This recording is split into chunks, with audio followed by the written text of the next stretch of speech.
mudah-mudahan terus tidak henti-hentinya. Tentu tidak waktu Asyura saja, tetapi setiap saat kita menyantuni anak-anak yatim. Rasul sallallahu alaihi wasallam di dalam beberapa hadis, kurang lebih ada hadis sahih 8 hadis yang bermakna sama. Berkata Rasul sallallahu alaihi wasallam, "Ana wa kafil yatim fil jannah hakadha." Sambil Rasul menunjukkan kedua jarinya. Aku dan orang yang menyantuni anak yatim itu bergandengan di surga. Siapa yang tidak mau bergandengan dekat dengan Rasul sallallahu alaihi wasallam di surga yang paling tinggi? Itu balasan daripada orang-orang yang menyantuni anak yatim.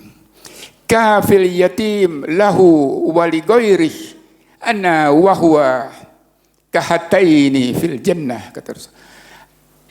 Penyantun anak yatim, pemelihara anak yatim, pelindung anak yatim, baik dari kalangan keluarganya, pamannya, ibunya, kakaknya, saudaranya, atau orang lain yang menyantuni anak-anak yatim, baik sendiri maupun bersama-sama. Rasul mengatakan akan bersama aku bergandengan tangan sambil Rasul menunjuk kedua jarinya di surga kelak.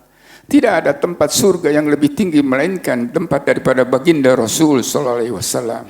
Buah dari menyantuni anak yatim begitu luar biasa, sampai menghardik mereka pun dikatakan sebagai orang yang mendustakan agama.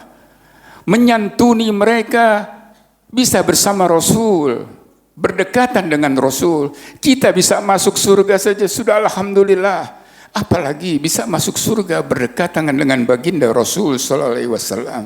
Itu buah daripada menyantuni anak yatim. Ikhwan kiram rahimakumullah.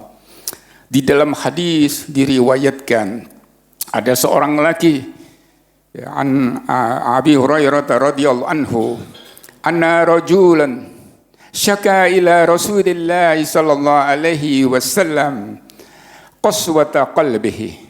Seorang lelaki mengadu kepada Rasul bahwa hatinya keras.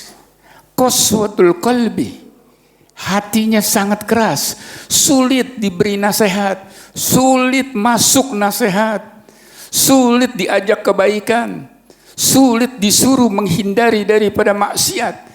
Hatinya membatu, sulit sekali dia mengadu kepada Rasul. Mungkin di antara kita ada yang membantunya sedikit saja dalam hal-hal tertentu, tidak seluruhnya membantu, keras dalam satu hal-hal tertentu. Rasul mengatakan, in aradta talyina qalbika, kalau kamu ingin melunakkan hatimu yang keras itu menjadi lunak, at'imil miskin, kasih makan orang miskin. Wamsah ra'sal yatim, dan usaplah kepala anak yatim. Makna mengusap ini adalah satu belayan kasih sayang, belayan kasih sayang yang dilanjutkan memenuhi kebutuhan-kebutuhannya. Kalau dia kurang makan, berikan makan. Kalau dia butuh biaya untuk hidup, bantu hidupnya, bantu sekolahnya. Kalau dia sakit, diobatin. Itu makna daripada mengusap kepala anak yatim. Bukan sekedar mengusap, tetapi itu simbol kasih sayang, perhatian kepada anak yatim. Ikhwan kiram, dua hal ini, it'amut ta'am, memberi makan terutama kepada orang miskin, dan menyantuni anak yatim, di dalam kitab-kitab berada di dalam bab-bab yang khusus, karena begitu utamanya, begitu besar ganjarannya dari Allah Subhanahu wa ta'ala.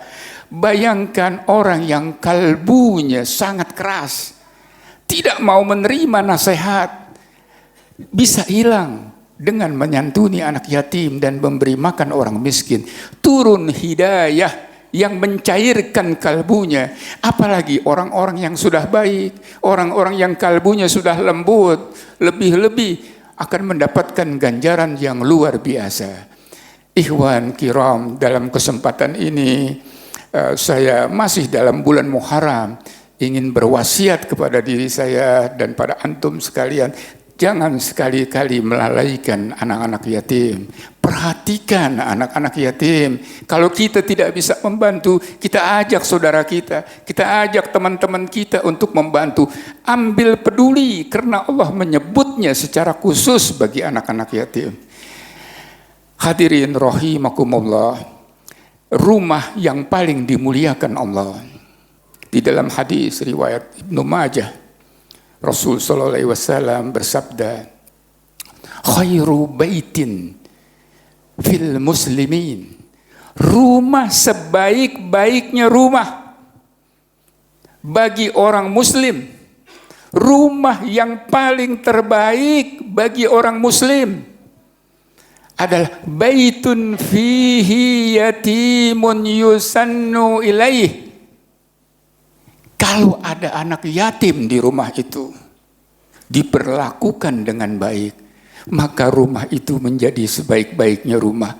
Apa makna sebaik-baiknya rumah?